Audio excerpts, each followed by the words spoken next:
am Elie SMITH. Good afternoon. The headlines. The Labour Day might be on May 1st, but the chief executive of the region wants a hitch-free event. Hence, he has just launched preparatory meetings here in Douala, the capital of the littoral region. Agriculture remains the main backbone of the Cameroonian economy, and cocoa and coffee our principal exports. This has been proven as fertilizers were given to farmers in Loum. Youth unemployment remains the greatest threat to our stability, and the government delegate to the Douala Greater City Council is trying to seek for solutions. Those were the headlines.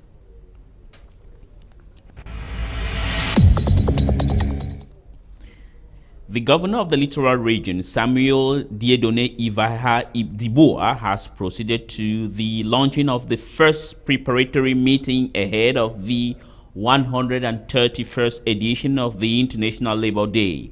During the meeting, 10 commissions were put in place for the organization of this year's celebrations. Crystal Katala was there and brought back this report. The first preparatory meeting ahead of the 131st edition of the International Labour Day has been launched in Douala Littoral region.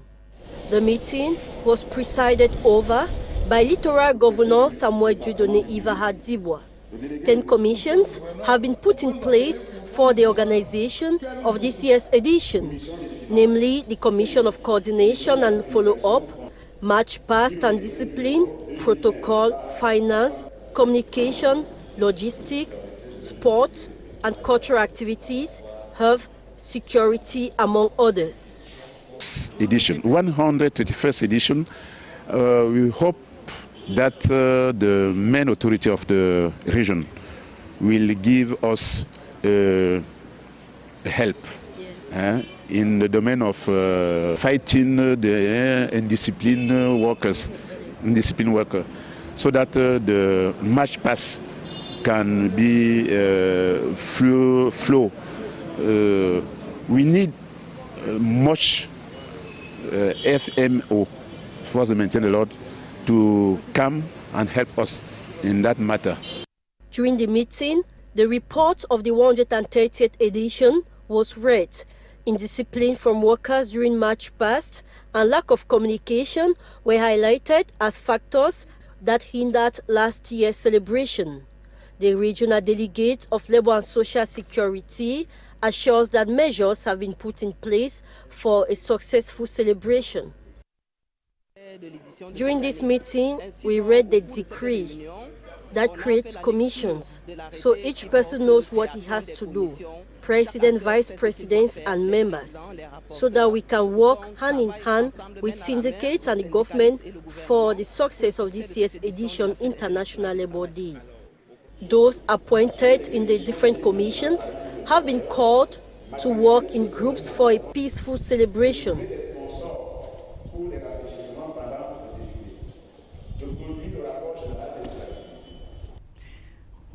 While in another story, this now concerns media practitioners who drawn from the Congo basin are in Cameroon to grapple with climate change. And for 3 days, they will integrate the vision of the 21st Conference of Parties that took place in Paris. Kejang Henry Atembe sat through the workshop and reports.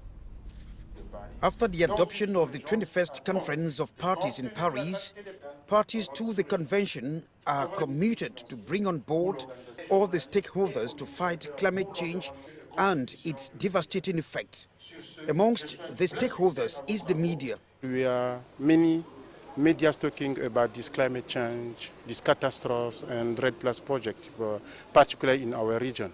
It's better for us, and COMIFAC think that it's important for us to strengthen capacities for our communicators in order to give them the right word to speak to our populations, and in order to strengthen also their participation in these climate change issues. A sub-regional workshop bringing together media practitioners of the Congo Basin Forest is holding in Douala, Cameroon, out to address the lapses in environmental communication. These practitioners will have the role to better communicate on climate change and the sustainable management of Congo basin forest ecosystems. As to go to that action, we need that all those who can communicate can give the strength message which will enable all the stakeholders to be able to do what we are waiting from them as to tackle the issues of fighting against climate change. As such, we want that all the communicators coming from the different countries of the sub-region can be able to get the tools. The network of media professionals will now carry the knowledge acquired to their different countries, creating smaller groups of environmental communicators who will now absorb and transmit the knowledge. While in the north, where journalists in the far north of Cameroon have been drilled on the mission and activities of the High Commission for Refugees in Cameroon, UNHCR, the official in charge of refugees in the area, says journalists must upgrade their skills on refugee protection because of the changing mentalities. Gladys Ambo-Dibang has more. More than 60,000 refugees are found in Marwa in the far north region of Cameroon, and majority of them Nigerians. Many suffer from hunger with consistent drop in food supply, while accommodation remains a big challenge for the refugees. This is the reason why the High Commission for Refugees in Cameroon organized this workshop to train journalists in the far north region on the mastery of the HCR terminologies and its missions. Journalists are very important stakeholders. You know, the press is the fourth power, and we have chosen to organize this workshop because they play a great role in this part of the country where we protect and assist refugees. We want the journalists to master our terminologies and activities. Participants were also drilled on the legal protection of refugees.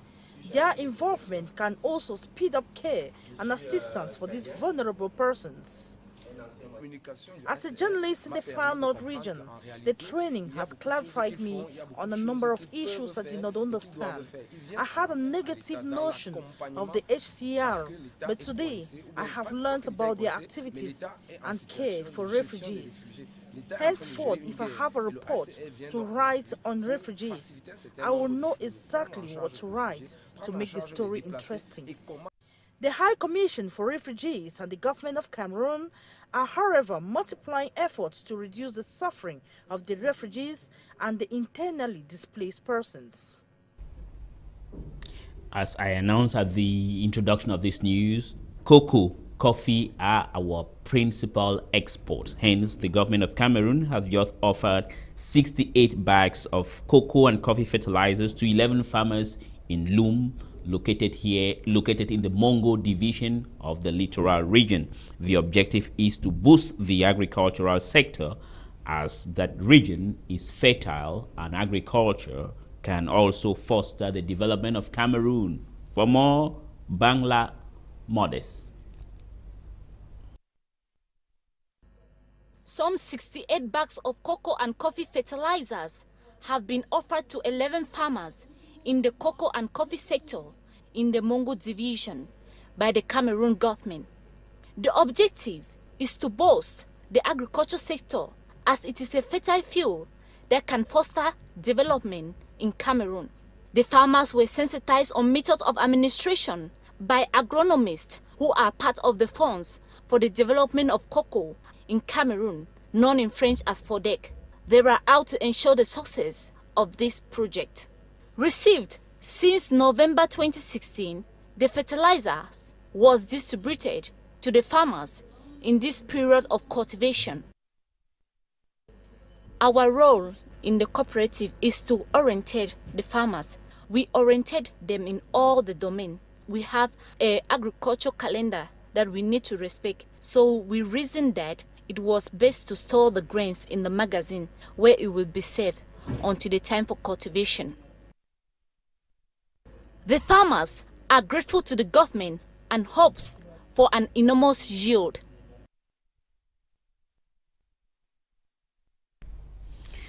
Well, and as I said also at the introduction of this news, where unemployment of youth is the main threat, not only to our country, but throughout the sub-region. And the government delegate to the Douala Greater City Council has launched the third edition of the program dubbed Youth Employment.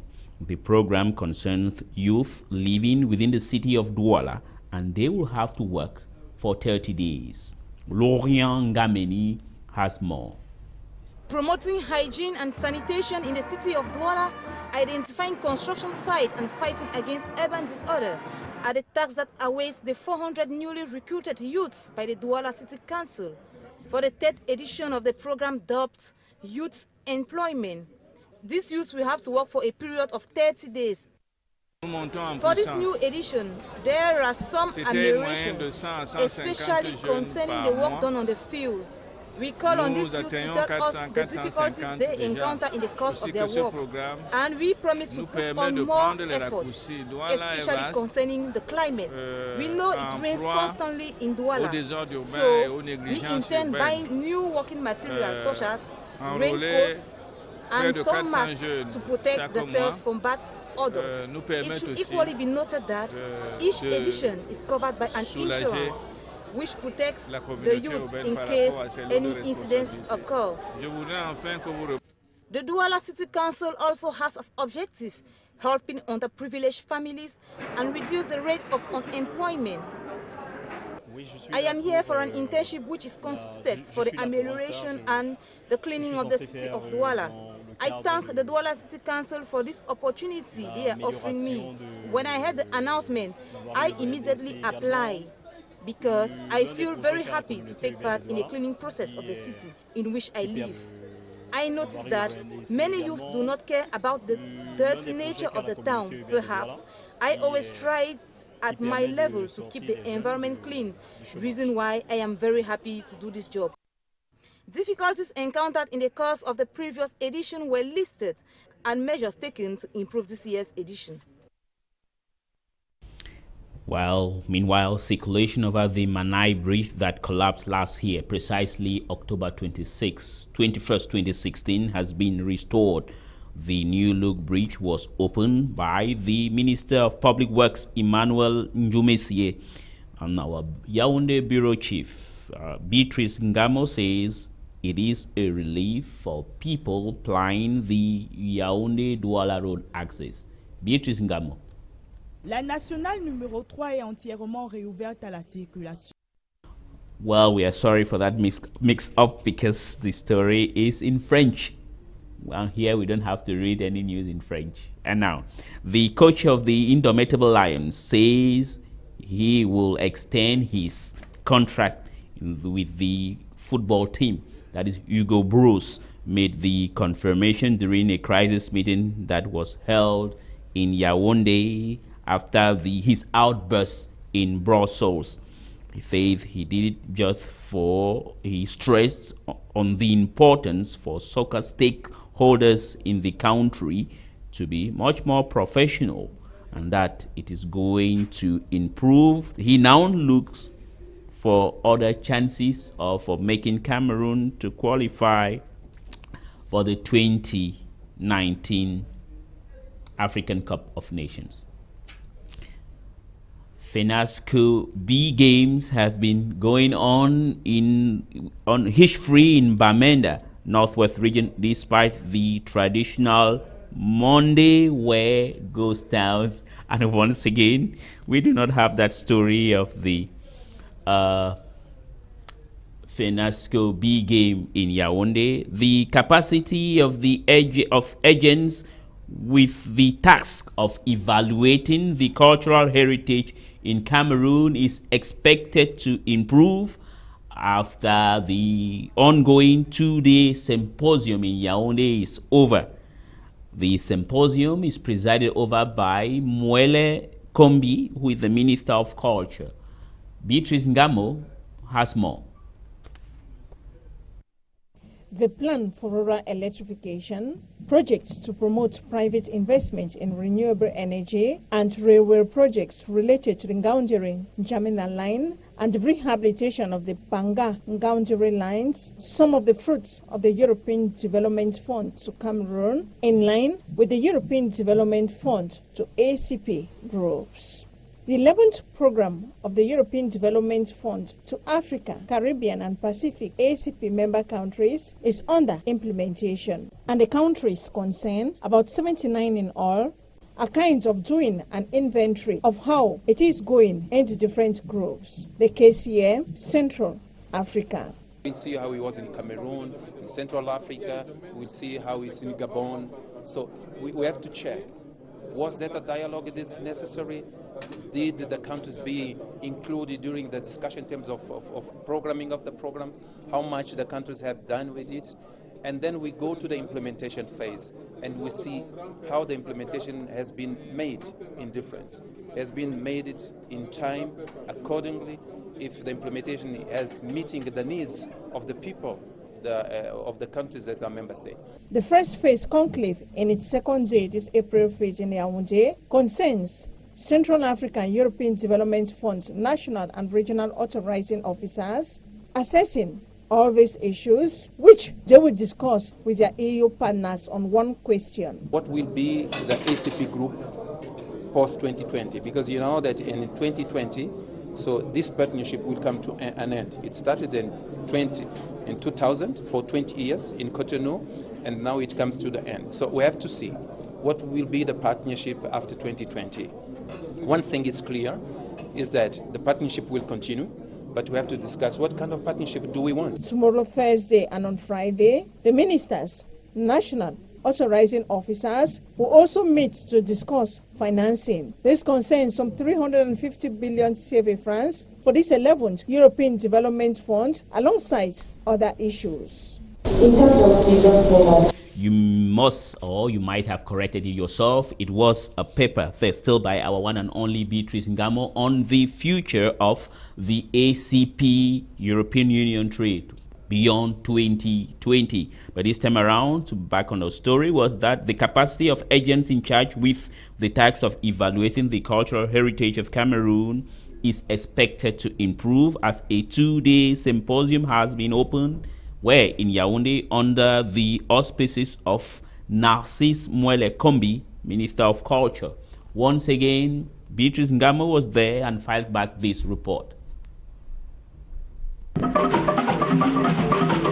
Sites, monuments, and other discoveries represents our rich cultural heritage here in Cameroon. A gold mine, which, according to the Minister of Arts and Culture, is found in each village and towns of the country. The discovery and valorization of this treasure should be done with the support of traditional authorities. It is therefore important to do an inventory of all what Cameroon possesses.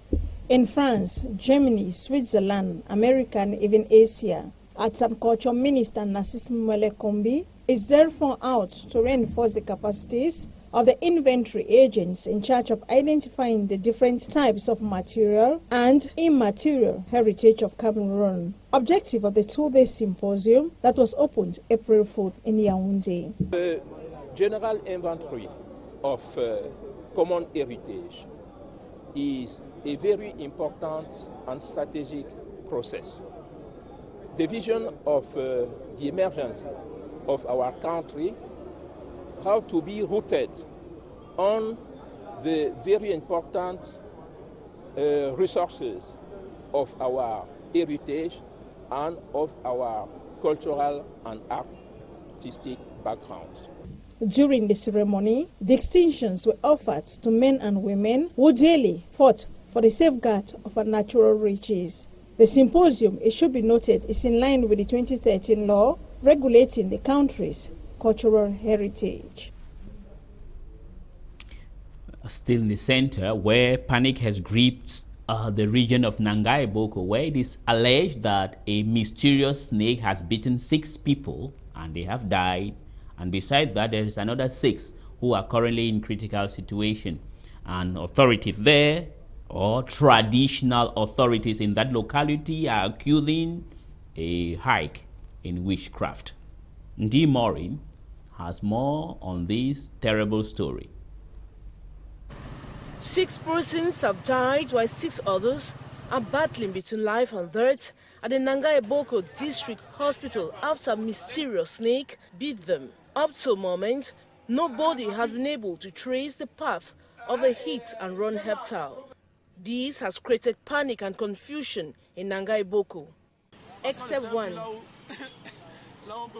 We don't know where else to place our legs. Everybody is scared, in the house as well as outside. No one knows where to exactly place his or her leg. It is really complicated. It has tarnished the image of Nanga Eboko. Everybody's talking of witchcraft. The first victims of the snake was in a small village called Gide. The question now on every lip is where the snake was coming from. We are really worried. The situation is bad. There is panic everywhere. Nobody has identified the snake, but people keep on dying.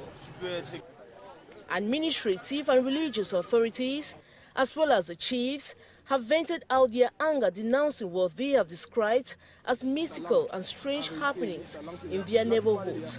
They have associated these to witchcraft, insisting it must come to an end. The first victim of the snake was a woman. She will be laid to rest this weekend in Contem. Reports say the woman succumbed to the venom after failing to provide money for her treatment. The people now live in fear, asking who will be the next victim of the mysterious snake. Well, we hope that it is sad. We hope that they will be able to sort out the mysterious snake that is killing or setting out havoc in Nanga Eboko and eventually kill it. Well, it is on that mysterious note or story from Ndi Morin that will be rounding off this news tonight or this afternoon. Tonight at 8, you will be with Henry Kejang Atembe, but please do not go away. Coming up will be Obusi with Senator Cletus.